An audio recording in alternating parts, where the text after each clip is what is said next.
warahmatullahi wabarakatuh.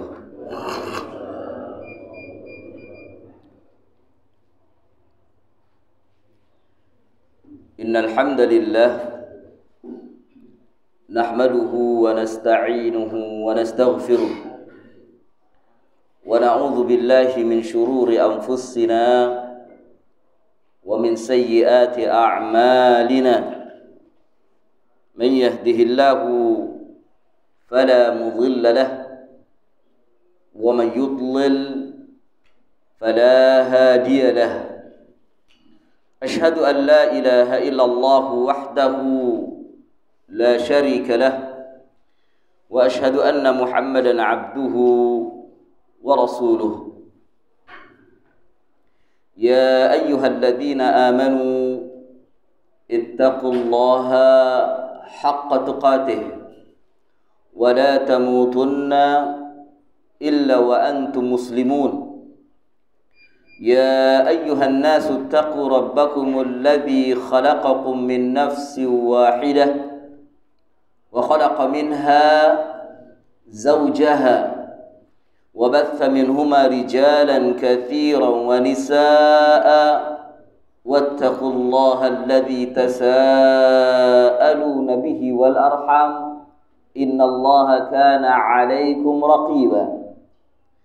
يا أيها الذين آمنوا اتقوا الله وقولوا قولا سديدا يصلح لكم أعمالكم ويغفر لكم ذنوبكم ومن يطع الله ورسوله فقد فاز فوزا عظيما. أما بعد فإن أصدق الحديث كتاب الله وأحسن الهدي هدي محمد صلى الله عليه وعلى آله وسلم وشر الأمور محدثاتها وكل محدثة بدعة وكل بدعة ضلالة وكل ضلالة في النار. إخواني وأخواتي في الله أعزني الله وإياكم. Bapak-bapak dan ibu-ibu serta saudara-saudari sekalian yang dimuliakan Allah Subhanahu wa taala. Sebagaimana yang telah disampaikan tadi bahwa kita bersyukur pada Allah Subhanahu wa taala karena Allah telah mempertemukan kita dalam sebuah momen kajian di tempat atau di musalla As-Samad yang semoga senantiasa Allah Subhanahu wa taala memberikan barokahnya. Semoga tempat kita ini diberkahi oleh Allah Subhanahu wa taala dan pertemuan kita pertemuan yang bermanfaat, pertemuan yang betul-betul berbagi ilmu, sehingga apa yang kita pelajari di pagi ini bermanfaat di dunia wal akhirah, di dunia dan di akhirat. Karena itu yang penting. Sebanyak apapun yang kita pelajari dari ilmu Allah, sebanyak apapun yang kita pelajari dari Al-Quran dan hadis, sebanyak apapun yang kita pelajari dari Islam, tapi kalau tidak diamalkan dan Allah tidak memberi berkahnya, maka tidak ada manfaatnya ilmu yang kita pelajari. Ya, ilmu yang kita pelajari hanya sekedar perbendaharaan, apalagi ada yang sebagian mereka belajar hanya sekedar untuk tahu dan bisa berdebat. Karena sebagian mereka seperti itu. Nah, seperti ini tidak diberikan manfaat oleh Allah Subhanahu wa taala. Jemaah sekalian yang dimuliakan Allah Subhanahu wa taala, pagi ini saya diamanahkan untuk menyampaikan pembahasan tentang kitab hadis Al-Arba'in An-Nawawiyah. Ya, Al-Arba'in An-Nawawiyah. yakni amanahkan untuk melanjutkan dari kitab ini, ya. Dan diberitakan pula ke saya bahwa kita telah sampai pada hadis yang ke-6. Al-haditsus sadis. Al-haditsu as-sadis. Hadis yang ke-6. Al-Imam An-Nawawi rahimahullahu taala meletakkan hadis yang ke-6 di kitab Al-Arba'innya, itu hadis apa yang diriwayatkan oleh Al-Bukhari dan Muslim. Apa yang diriwayatkan oleh Bukhari dan Muslim. Datang dari sahabat An-Nu'man bin Bashir radhiyallahu anhu. Dari sahabat An-Nu'man bin Bashir radhiyallahu anhuma. Saya bacakan di sini, nanti mungkin sebagian nanti ada yang membacakan terjemahnya, karena saya lihat ada yang membawa kitab, ya. Naam. Al-Imam berkata, an Abi Abdullah An-Nu'man ibni Bashir radhiyallahu anhuma qala sami'tu Rasulullah sallallahu alaihi wasallam yaqul innal halala bayyinun wa innal harama bayyinun wa bainahuma umurun mushtabihatun la ya'lamuhunna katsirun minan nas faman ittaqa asy-syubuhati faqad istabra'a li dinihi wa 'irdihi wa man waqa'a fi asy-syubuhati waqa'a fil haram karra'i yar'a hawla al-hima yushiku an yarta'a fihi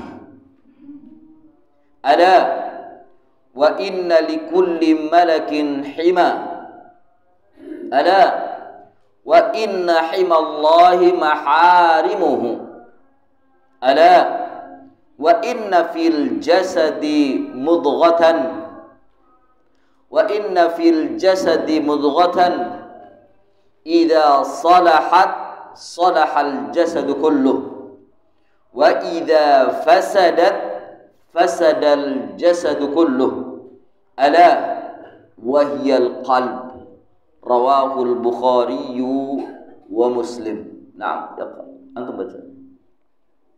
Dari Abu Abdullah An-Nu'man bin Bashir radhiyallahu anhu, dia berkata, aku mendengar Rasulullah sallallahu alaihi wasallam bersabda, sesungguhnya yang halal itu jelas dan sesungguhnya yang haram itu juga jelas.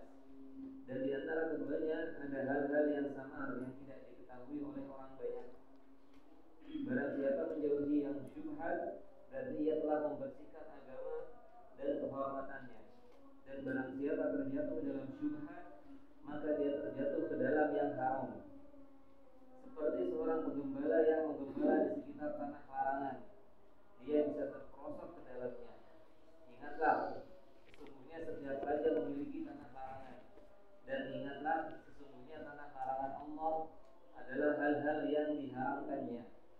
Ingatlah, sesungguhnya di dalam jasad itu ada segumpal daging. Apabila ia baik, maka baiklah seluruh jasadnya. Dan apabila ia rusak, maka rusaklah seluruh jasadnya. Ingatlah, ia adalah hati. Diriwayatkan oleh Al-Bukhari dan Muslim. Naam, barakallahu fikum. Jemaah sekalian yang dimuliakan Allah Subhanahu wa taala, hadis yang mulia ini memberikan kabar kepada kita tentang al-ahkamus syar'iyyah at-talabiyyah min jihati zuhuriha. Ya, memberitakan tentang kabar hukum-hukum syar'i yang dituntut atau hukum-hukum syar'i yang wajib untuk dijalankan. Ya. Yang terlihat nampaknya di sana, yang tertulis dalam hadis itu ada dua macam. Ya, ada dua macam, naw'an. An-naw'ul awwal, macam yang pertama, yakni hukum tersebut bayyinun jaliyun. Hukum tersebut jelas, terang benderang. Ya, telah jelas dan terang benderang, enggak perlu takwil lagi. Tidak perlu ada pembahasan lagi, sudah jelas. Ya, sudah jelas. Apa yang dikatakan oleh Nabi? Innal halala bayyinun wa innal harama bayyinun. Hadar zahir, ini jelas. Ya, enggak perlu keterangan lagi, tidak perlu penjelasan lagi, dan semua orang mengerti. Seperti tentang halal yakni hewan ternak, ya, bahimatul an'am. Seperti kambing itu halal, sapi itu halal, dan seterusnya. Atau mungkin tumbuh-tumbuhan, makanan tumbuh-tumbuhan yang ada di atas permukaan bumi ini, hukum asalnya halal. Hukum asalnya halal. Sampai datang tanda, ya, tanda atau dalil yang mengharamkannya. Kemudian juga di antara yang jelas itu hukumnya adalah zina.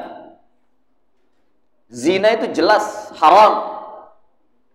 Ya, zina itu jelas haram.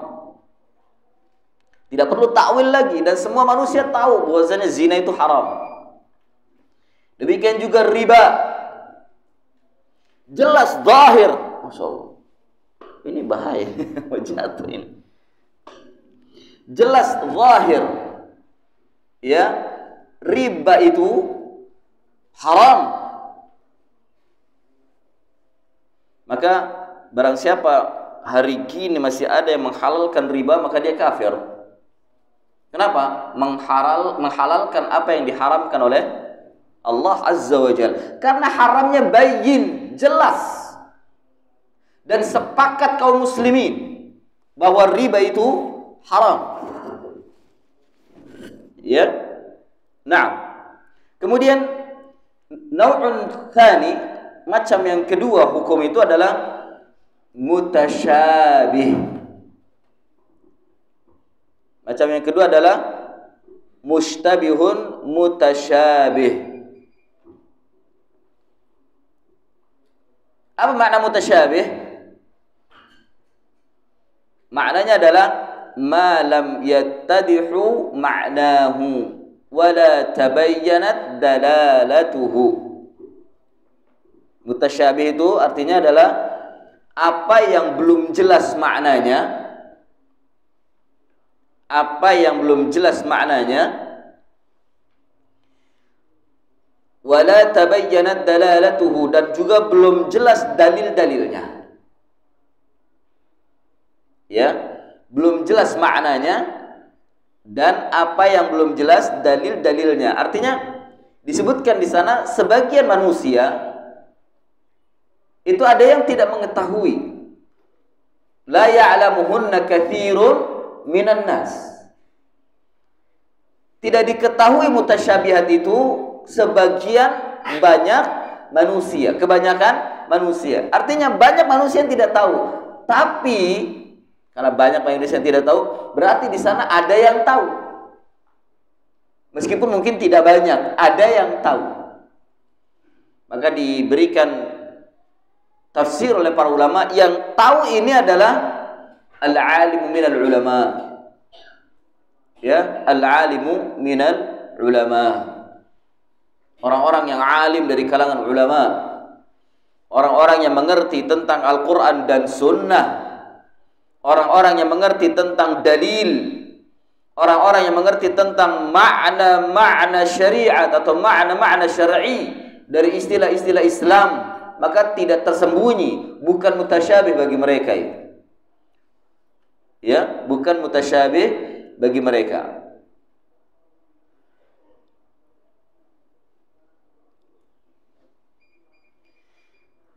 Dikatakan oleh Syekh Shalih Al-Utsaimin hafizahullah taala, beliau mengatakan wan nasu fi ma yashtabihu alaihim minha qisman. Manusia tentang permasalahan mutasyabih ini, hukum-hukum yang mutasyabih yang belum jelas, ini ada dua kelompok atau dua macam. Al-qismul awal, macam yang pertama, man yakunu mutabayyinan laha aliman biha. Man yakunu mutabayyinan laha aliman biha, yakni orang yang jelas baginya tentang hukum tersebut, jelas baginya, dan dia alim, tahu, ya, aliman biha, dia tahu hukumnya.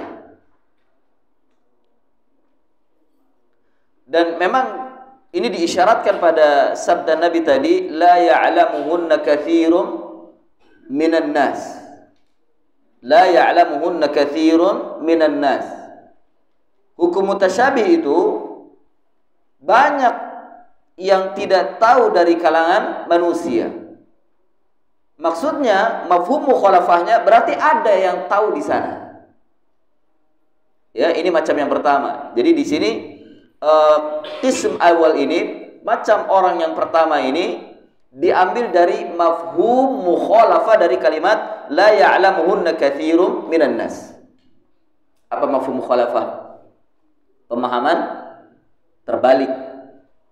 Memahami ayat memahami teks hadis ini la ya'lamuhunna katsirun minan nas, pemahaman terbaliknya artinya berarti ada di sana yang tahu. Ya, Nabi tidak menjazmkan semua manusia tidak tahu. La. Tapi Nabi mengatakan la ya'lamuhunna, ada yang kebanyakan manusia tidak mengetahui.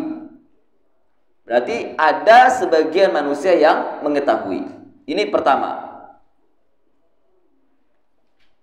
Ya. Kemudian al-qismu tsani, jenis orang yang kedua tentang masalah hukum ini, tentang masalah hukum Islam, man la yatabayyanuha wa la ya'lamu hukmallahi fiha. Orang yang tidak mengetahui atau orang yang belum jelas, man la yatabayyanuha, orang yang belum jelas hukum tersebut, wala ya'lamu hukmallahi fiha, dan juga dia tidak mengetahui. Beda ya, belum jelas sama tidak mengetahui hukum tersebut. Kalau belum jelas, dia tahu tapi belum paham. Nah, itu namanya belum jelas.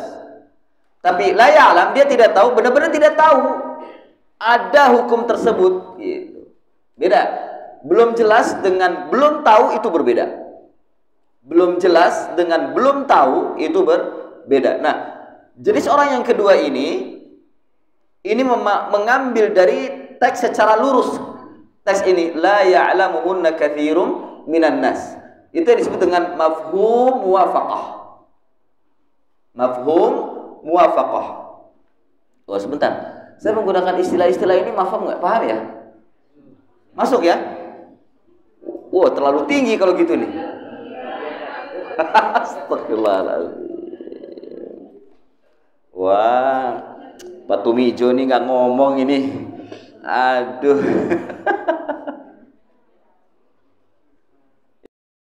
Bahwa tentang manusia terhadap perkara mutasyabih itu perkara yang belum jelas, ya. perkara yang belum jelas dalam hukum Islam ini hukumnya apa gitu ya, belum jelas. Itu terbagi dua macam manusia. Terbagi dua macam manusia. Yang pertama, yang dia jelas. Artinya bagi dia tidak ada mutasyabih karena dia alim. Singkatnya begini. Jenis yang pertama, dia alim. Ya, dia alim artinya tahu tentang perkara tersebut. Bukan hanya sekedar tahu, tapi dia bisa bersikap terhadap perkara tersebut. Itu alim. Ya. Orang yang seperti ini tentunya dia pernah belajar din. Dia pernah bertafaqquh fid din, tahu tentang masalah syubhat. Dan perkara syubhat masalahnya. Ya. Nah, ini diambil jenis orang pertama ini diambil dari dalil mafhum mukhalafah, pemahaman terbalik.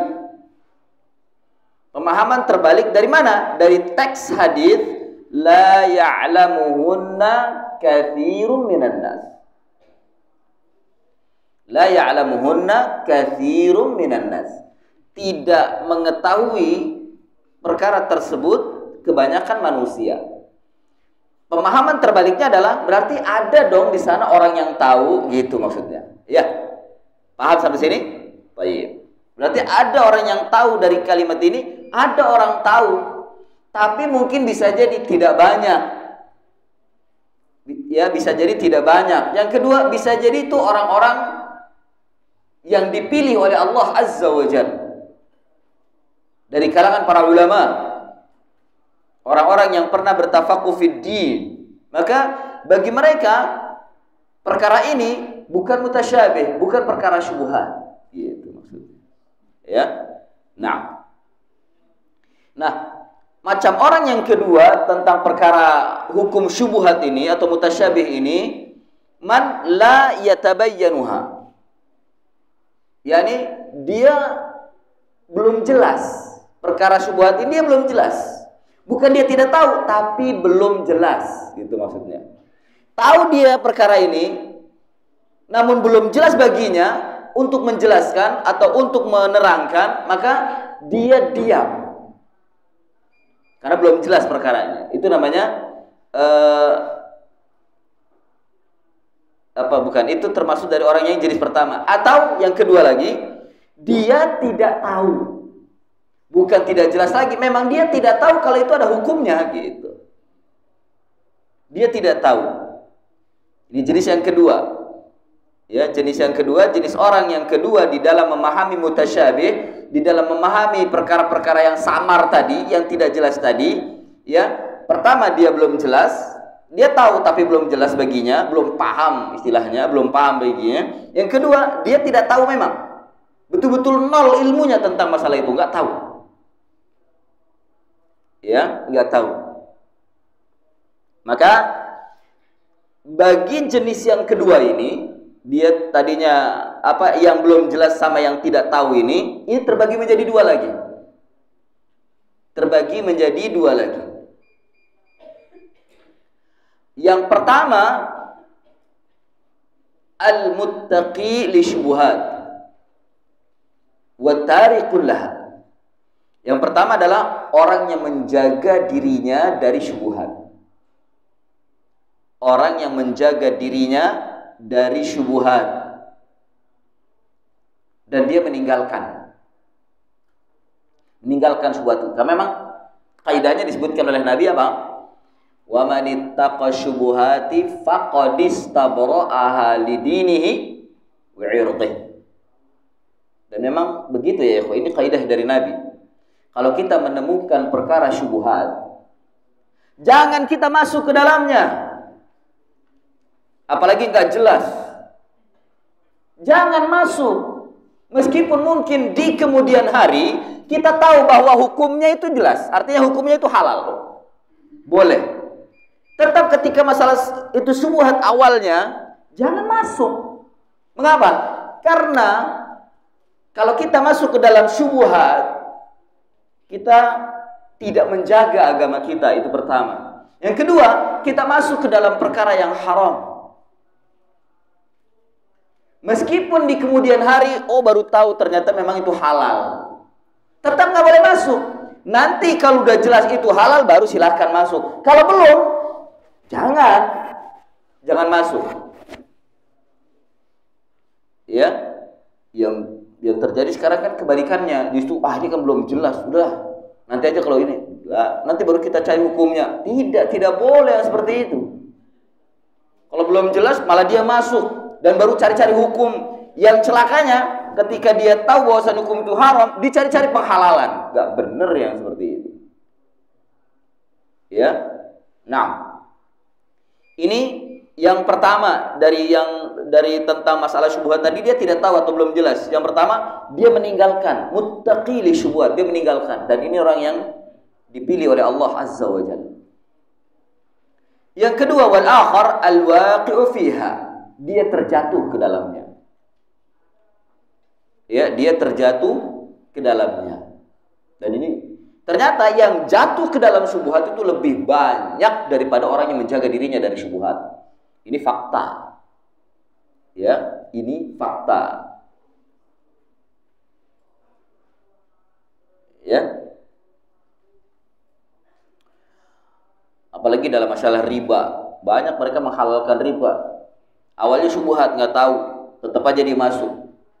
Begitu tahu riba, dicari penghalalan, ntar begini, ntar begitu, dan seterusnya. Akhirnya syubhat, dia terjebak ke dalam syubhat.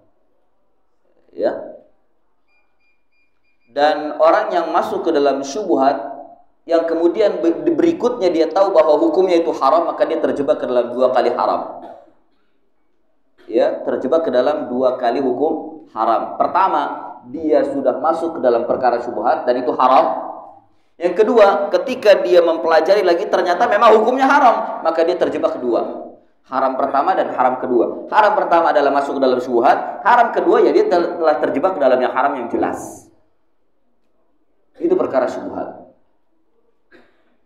Hati-hati perkara syubhat. Karena orang yang mencoba masuk ke dalam perkara syubhat, dia akan terjebak ke dalam 2 kali perkara yang haram. Kalau memang itu adalah perkara yang haram jelas hukumnya. Ketika jelas hukumnya. Lalu bagaimana kalau seandainya memang ternyata berikutnya hukumnya halal, tetap dia berdosa di haram yang pertama. Ya, Ustaz ternyata memang itu hukumnya halal. Iya, tetap antum berdosa. Kenapa? Masuk di hal yang pertama, masuk ke dalam perkara syubhat dulu. Itu haram pertama. Meskipun berikutnya ternyata halal, itu dia tidak kena. Karena memang halal. Tapi awalnya dia masuk, dia terjebak ke dalam yang haram. Ini perkara syubhat. Dan ini kaidah yang diletakkan oleh Nabi, bukan kita buat-buat. Nabi yang mengatakan, "Wa man waqa'a fi syubhati waqa'a fil haram." Ya, waqa'a fil haram. Maka hati-hati perkara syubhat, jangan kita main-main. Kalau syubhat, meskipun berikutnya kita tahu itu halal, ya tetap tinggalkan. Ya.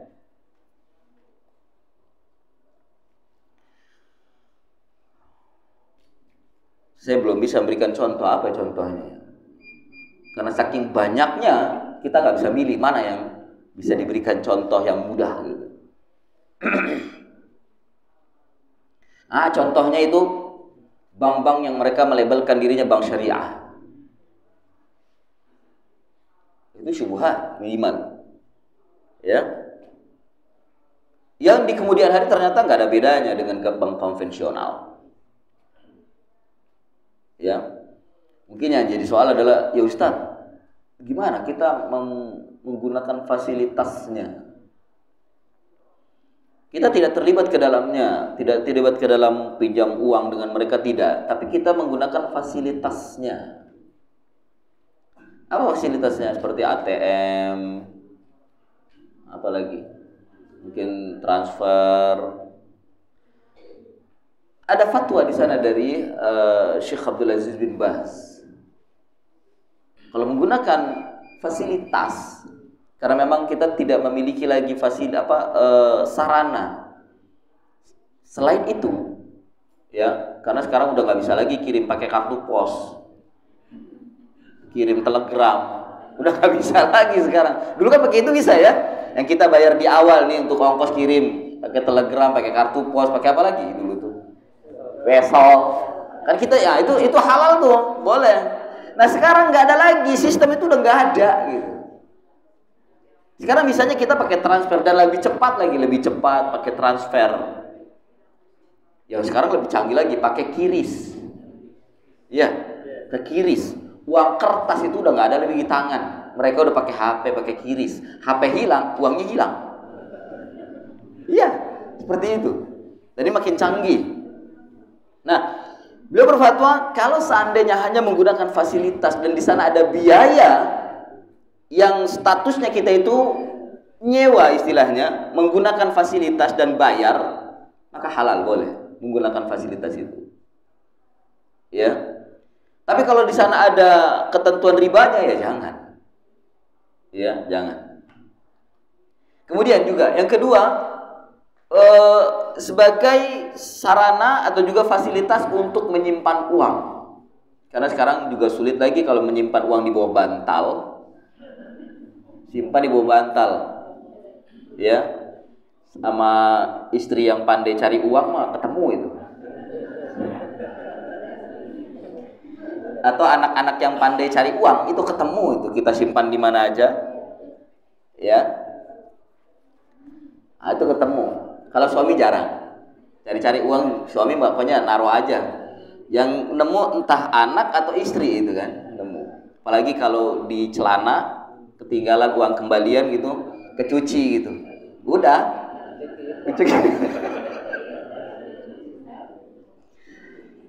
ya, nah bank ya Pak, sekarang sementara ini menyimpan uang itu di bank gitu. Kita belum ada tempat lagi selain itu, ya tidak, yang mudah kemudian untuk menggunakannya pun mudah. Meskipun bagi mereka ketika uang kita sudah masuk di bank, uang kita hilang gitu. Maksudnya hilang, itu udah menjadi milik bank dan bisa suatu waktu bank itu bangkrut, hilang uang kita tadi gitu. Nah, itu memang diwaspadai yang seperti itu, jangan sampai seperti itu. Makanya cari bank-bank yang bisa menyimpan uang benar-benar dia terpercaya dan kredibilitasnya bisa dipercaya dan bisa dipertanggungjawabkan sehingga bank kita uang kita terjaga. Nah, kalau hanya menggunakan fasilitas seperti itu boleh. Ya, diperbolehkan. Dan kita kan untuk nyimpan kan ada uang administrasi kan ya, administrasi dan lain sebagainya. Nah, itu diperbolehkan menggunakan fasilitas agar harta kita aman. Ya, agar harta kita aman. Tapi kalau seandainya kita masuk ke dalamnya dengan pinjam meminjam, kredit mengkredit, kemudian di sana ada praktek ribanya, itu bukan syubhat lagi, sudah haram. Ya. Meskipun di sana ada label syariah. Ada label syariah. Mereka mengganti kalimat bunga dengan bukan. Bagi hasil. Celakanya bagi hasilnya kecil banget. Kecil sekali. Kalau konvensional kan bisa sampai 9-10%. Ini kecil, nggak ada, 2%-nya nggak nyampe. Masya Allah. Dan banyak bank konvensional membuat bank syariah karena lebih untung daripada bank konvensional. Nah, ini yang seperti ini kan syubhat. Bagaimana hukumnya? Ya tanya kepada orang yang alim yang tahu. Yang kita masih syubhat ini, jangan masuk dulu sebelum tahu hukumnya. Kalau kita mencoba untuk masuk, kita terjebak ke dalam yang haram. Meskipun nanti di kemudian hari ternyata tahu, oh ternyata hukumnya halal. Awalnya masuknya haram karena kita belum tahu. Itu hanya sekedar contoh saja. Jadi tentang perkara syubhat ini, macam orang yang kedua, dia terjebak ke dalamnya. Dia terjebak ke dalamnya. Maka wajib bagi seorang hamba yang ketika terjebak ke dalamnya, lalu kemudian hari dia tahu hukumnya, dia kembali dan bertaubat pada Allah Azza wa Jalla. Wajib bertobat dan menjauhi perkara syubhat tersebut. Bukan malah udahlah udah terlanjur. Nggak bisa, harus bertaubat. Ya, harus bertaubat. Tidak bisa kita terus bergelimang di dalam perkara syubhat tersebut. Nah, jemaah sekalian yang dimuliakan Allah Subhanahu wa taala, maka ketika kita bisa menjaga atau ada dua orang bersikap dalam masalah syubhat. Ya, ketika kita menghadapi perkara syubhat, ada dua orang tadi ya terjebak ke dalamnya dan yang menjaga syubhat. Orang yang terjebak ke dalamnya dia tidak menjaga agamanya. Ya, orang yang menghadapi syubhat tadi ketika dia terjebak ke dalamnya, yang pertama dia tidak menjaga agamanya. Ya. Yang kedua, dia terjebak ke dalam yang haram. Dia terjebak ke dalam yang haram.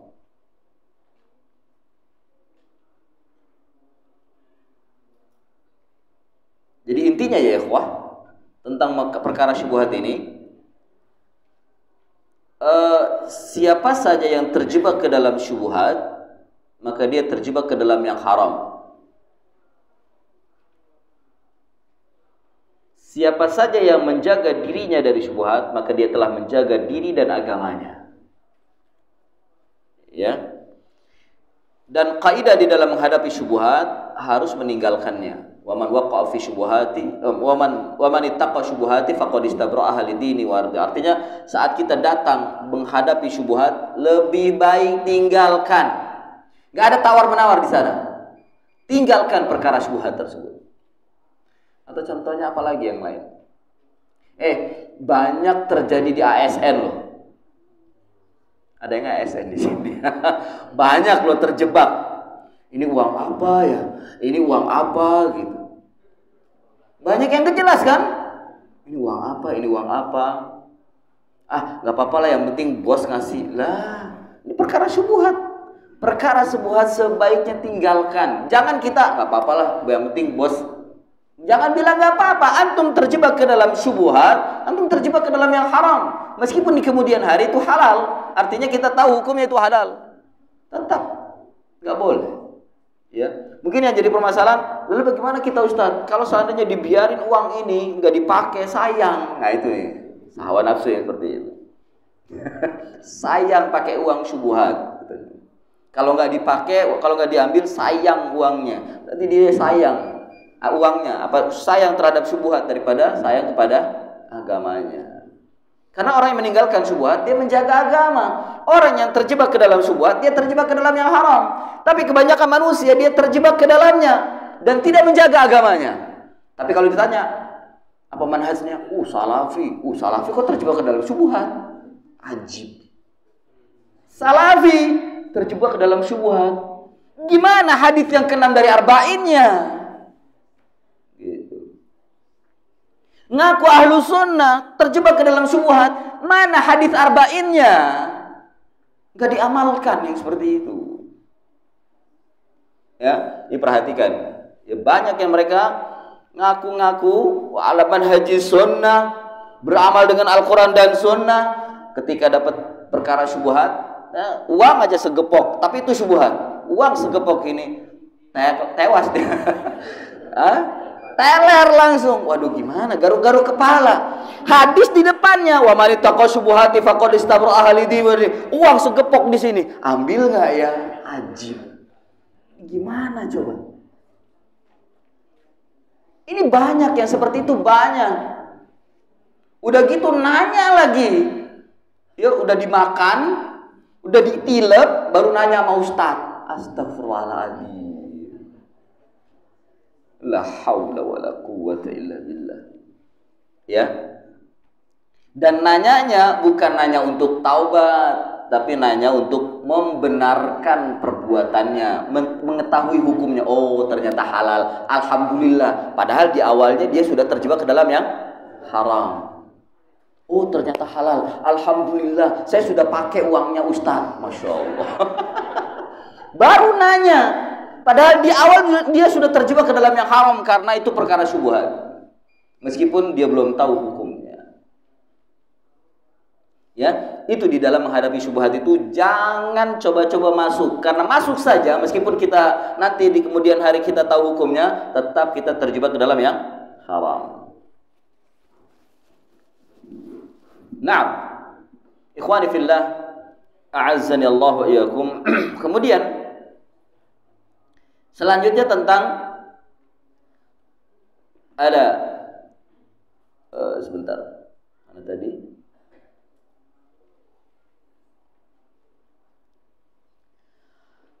Tentang perkara syubhat yang selanjutnya, yang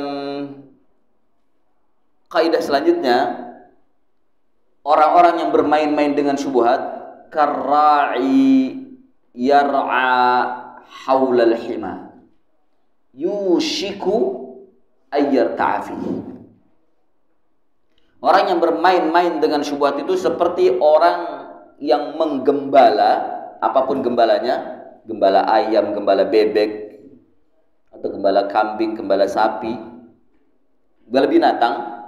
Yar'a haulal hima, dia menggembala di sekitar perkarangan orang yang itu dilarang. Ya, yang itu dilarang. Yushiku ayyar ta'afi, hampir-hampir binatang itu masuk ke perkarangan yang dilarang tersebut oleh orang, punya orang yang dilarang.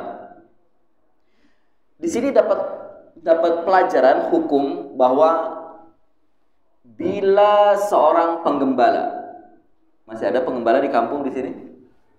Bila seorang penggembala menggembala binatang gembalaannya, kemudian binatang ini masuk ke perkarangan orang lain yang itu dilarang, ada tulisannya dilarang binatang menggembala di sekitar sini, masuk ke dalamnya, maka yang dihukum bukan binatangnya, tapi yang dihukum penggembalanya.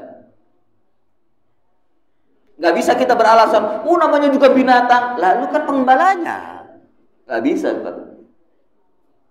Ya, ente kan penggembalanya. Kenapa menggembala di sekitar orang-orang yang melarang untuk menggembala di situ? Ya.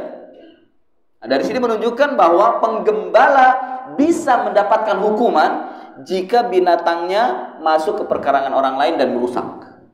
Ya memang binatang nggak bisa apa ya? Bagaimana binatang mau dikasih hukum? Tapi manusia kan bisa menjaga. Manusia yang punya otak, yang punya strategi untuk menjaga gembalaannya. Ya. Karra'i yar'a haulal hima yushiku ayyar ta'afi. Hampir-hampir dia masuk ke dalamnya. Kalau memang masuk, maka gembalanya yang salah. Dan ini orang-orang yang bermain-main dengan syubhat. Ya, bermain-main dengan syubhat.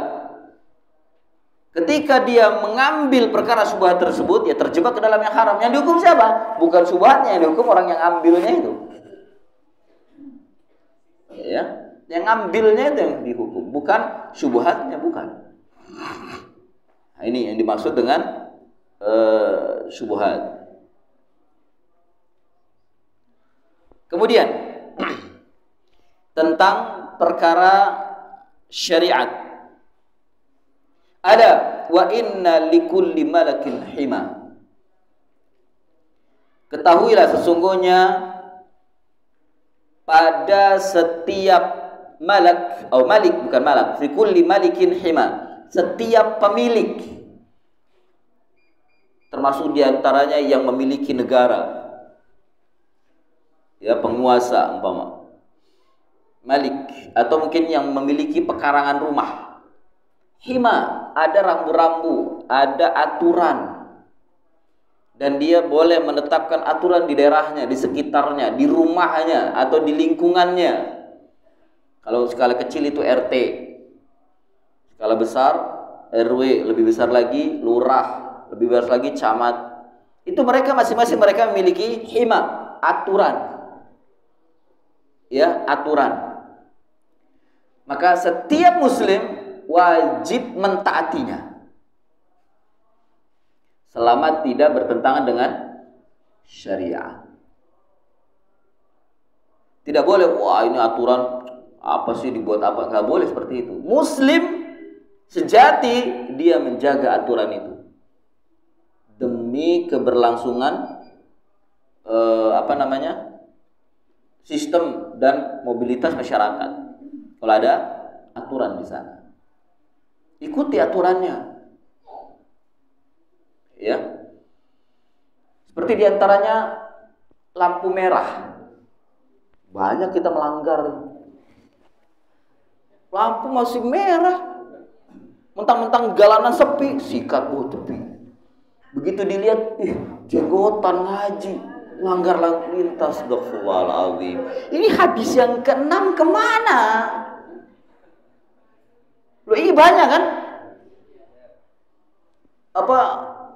Perempatan tuh kosong tuh, tapi lampu giliran kita untuk jalan masih merah, sikatnya terabas. Nah, ini orangnya. Kalau orang yang nggak ngaji, orang awam, nggak masalah. Ini orang yang berjenggot ngaji cingkrang, masya Allah.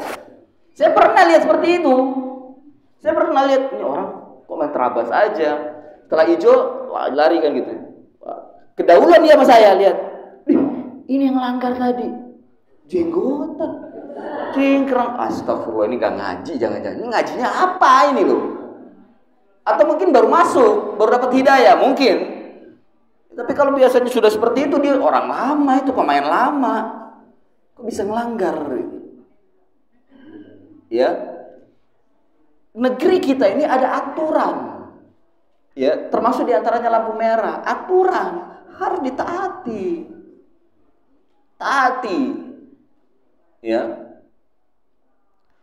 kecuali kalau memang di sana ada yang berwajib seperti mungkin Departemen Perhubungan, Dishub atau siapa polisi. Pokoknya jangan, Pak Oga nggak perlu ditaati itu. Pokoknya tuh aturan liar itu. Ya, kalau ada memang yang ini, kemudian mereka memberikan jalan, silakan Pak jalan. Nah, itu boleh, karena ada izin dari orang yang berwenang. Jalan Pak jalan. Meskipun mungkin terlihat masih merah. Mereka yang karena yang bikin itu juga mereka gitu. Yang membikin itu kalau tidak dishub ya lalu lintas, polantas gitu kan. Mereka yang bikin hak. Tapi kalau Pak Oga nggak berhak ya jangan. Ya. Tapi kalau seandainya tidak ada lampu merahnya ya nggak apa-apa, jalan aja nggak ada lampu merahnya dan tidak ada aturannya. Perempatan umpama ya di situ hanya ada Pak Oga berdiri di tengah. Ya Pak Oga tertabrak juga nggak salah sebenarnya, kenapa berdiri di tengah gitu. Ya, karena itu bukan milik Pak Oga, bukan milik polisi cepet. Ya, nah, jadi orang yang sudah ngaji, kaum muslimin yang sudah tahu tentang din, mempelajari hadis-hadis Nabi Sallallahu Alaihi Wasallam, di antara bentuk pengamalannya dia mentaati peraturan selama tidak bertentangan dengan syariat. Nah, sebagian mereka jangan dengarkan ya. Wah ini mah hukum tagut. Jangan dengarkan itu. Jangan. Lalu lintas manusia agar mereka teratur, agar mereka selamat, agar mereka lancar di dalam bermobilisasi. Ya, dan semuanya sangat pengaruh. Celakanya ya ikhwah, ketika kita melanggar aturan tadi, kita telah mengambil hak orang lain. Antum melanggar lampu merah itu, antum padahal belum hijau lampunya. Antum sudah mengambil hak orang lain dan mengambil hak orang lain tanpa hak, maka kita terjebak ke dalam kezaliman. Nah, yang jadi permasalahannya adalah kita selalu teriak-teriak ganyang korupsi, bantai korupsi, ya lucuti korupsi, miskinkan korupsi. Nah, yang teriak-teriak itu pelanggar syariat semua atau pelanggar lampu merah semua. Bagaimana? Antum mengambil atau melanggar lampu merah itu tuh korupsi itu, mengambil hak orang lain. Mestinya bukan hak kita jalan, ya kan? bukan hak kita jalan. Kita jalan tanpa ada izin. Tanpa ada izin, jalan kita. Ngacir aja. Masya Allah. Nanti yang jalan itu tadi, yang selalu melanggar lampu merah, teriak-teriak, miskinkan korupsi. Kenapa nggak ente aja yang dimiskinkan gitu? Ya, itu bentuk korupsi yang, ya gimana ya? Yang kalau dibilang nggak jelas ya jelas, dibilang jelas ya nggak jelas. Apa yang dikorupsiin gitu kan? Tapi itu bentuk korupsi, bentuk pelanggaran atau melanggar aturan-aturan yang telah ditetapkan oleh penguasa. Nah ini, wa inna likulli malakin hima. Sesungguhnya pada setiap penguasa atau daerah itu ada aturan. Ya, ada aturan yang wajib ditaati selama tidak bertentangan dengan syariat. Tapi ya para pemberi aturan juga tidak boleh menzalimi juga ketika memberikan aturan sehingga menekan dan mendiskriminasi, itu juga tidak boleh. Ya, tidak boleh membuat aturan-aturan yang di dalamnya ada diskriminasi, di dalamnya ada kezaliman, di dalamnya ada ya sebagian manusia atau mungkin di sekelompok kecil manusia mereka terzalimi. Tidak boleh. Bikin aturan-aturan yang adil, bikin aturan-aturan yang adil, yang semua orang bisa menikmati aturan tersebut dari manfaatnya. Bukan berat sebelah, bukan menzalimi sebelah disebabkan karena aturan tersebut. Ya, kalau ini bagi hak para pembuat aturan, pembuat keputusan dari para penguasa. Baik skala kecil dari RT atau RW atau lurah atau camat sampai tingkat kabupaten dan provinsi atau mungkin tingkat negara. Nah, ini apa yang diatur dalam Islam. Nah, ala wa inna himallahi maharimuhu. Ketahuilah sesungguhnya aturan-aturan Allah adalah maharimuhu. Apa-apa yang diharamkan oleh Allah Azza wa Jalla. Apa-apa yang diharamkan oleh Allah Azza wa Jalla, bagi kita ma'ruf ya. Nah, yang seperti ini nih yang mungkin kita perlu belajar, apa yang diharamkan oleh Allah, apa yang dihalalkan oleh Allah.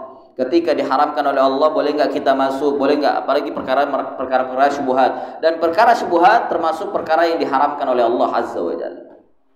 Perkara syubhat adalah perkara yang diharamkan oleh Allah Azza wa Jalla.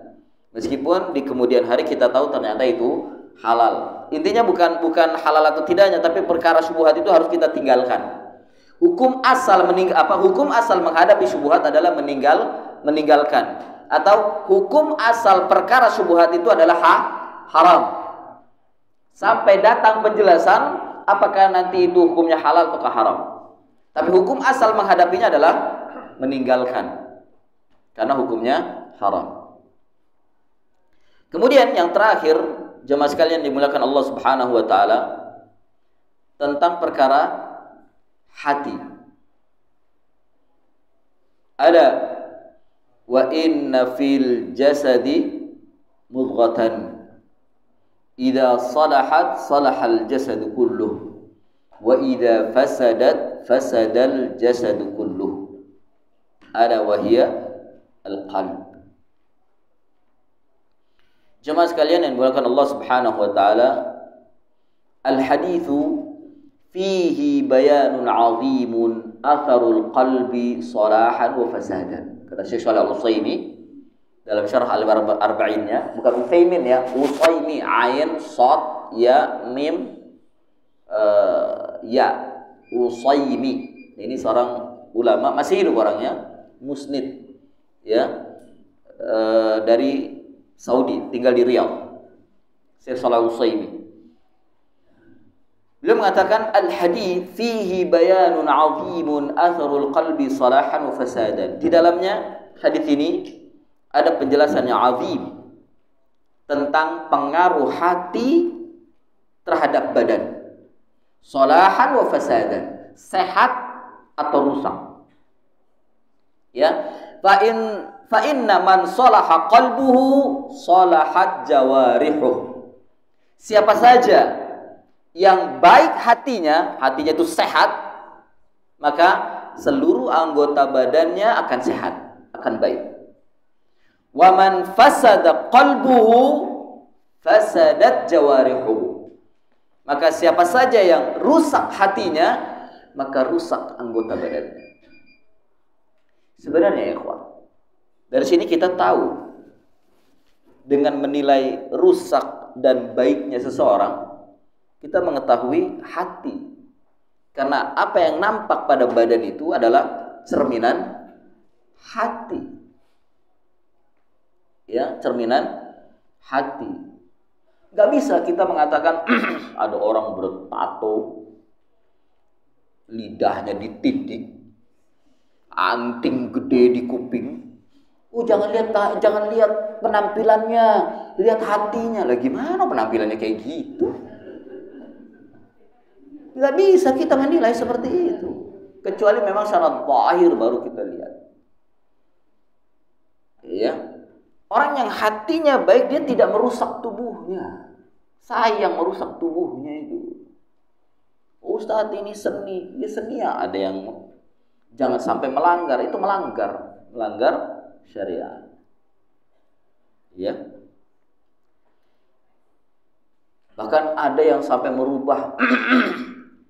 Pernah lihat di medsos itu, sampai merubah tubuhnya menjadi seperti binatang. Ya, atau sampai berubah kayak jin gitu. Lidahnya dibelah. Masya Allah. Kupingnya dipotong, ininya dikasih tanduk. Jadi iblis. Allah musta'an. Kita masih mengatakan hatinya baik? Belum. Enggak bisa seperti itu. Karena idza solahal jasadu kullu, wa idza fasadal jasadu kullu. Bisa jadi hatinya itu rusak. Ya, kerusakannya memang perlu penjelasan.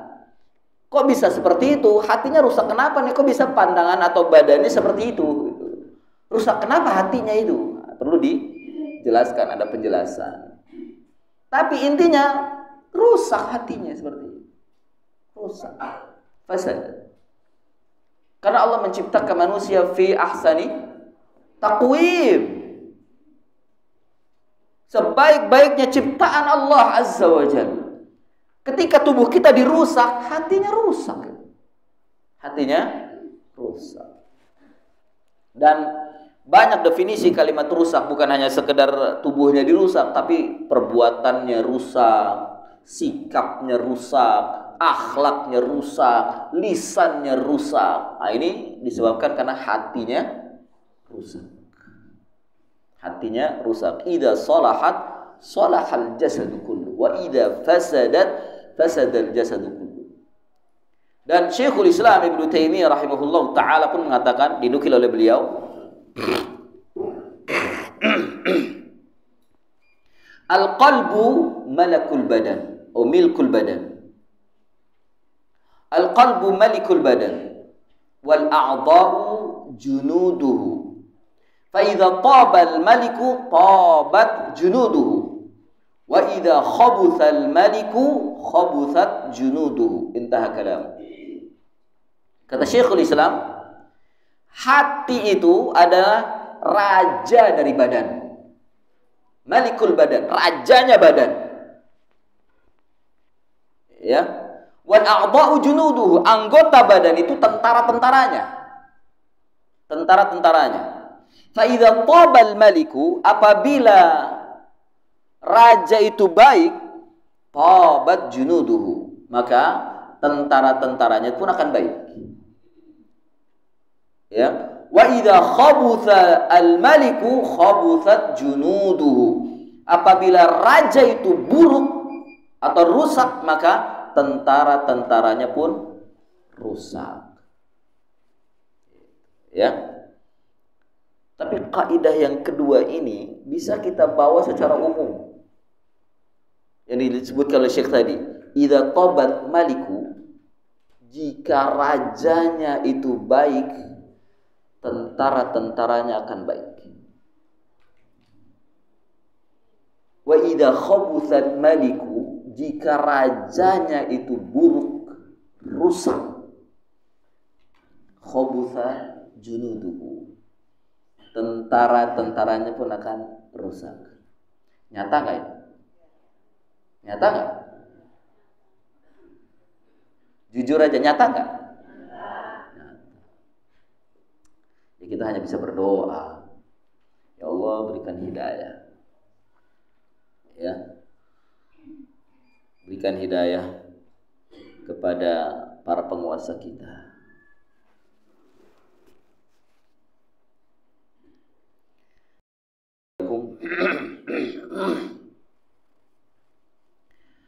Maka terkait dengan hati sangat mempengaruhi kesehatan tubuh. Antum ingin sehat tubuh, sehatkan hati. Ya, antum olahraga bagaimanapun juga, ngangkat berat, bukan beban, ngangkat berat. Kalau ngangkat beban, hidup antum udah penuh dengan beban. Ngangkat berat. Kalau sebagai angkat beban, antum udah gak punya beban. Beban hidup tuh banyak. Beban hidup tuh banyak. Ya, ngangkat berat maksudnya. Ngangkat berat, fitness, atau mungkin antum lari, maraton sekalipun. Tapi kalau hatinya nggak sehat, badan antum tetap sakit. Badan antum tetap sakit. Sebaliknya ya ikhwah, sebaliknya. Antum mungkin jarang olahraga, ya jarang olahraga, di rumah dulu, atau paling olahraga paling cuman ya ngapain lah di rumah tuh, ya olahraga cuma macul doang begitu. Tapi kalau hatinya sehat tentu, ya sehat, cukup. Wah, belum ada tuh pertanyaan. Ya, nah ini tentang masalah hati. Intinya kalau ingin menjaga kesehatan, jaga hati. Dan ini kaidah yang diberikan oleh Nabi Shallallahu Alaihi Wasallam. Nah, mudah-mudahan ada manfaatnya. Insyaallah pada bulan depan lagi. Saya kira cuma sekali ini aja.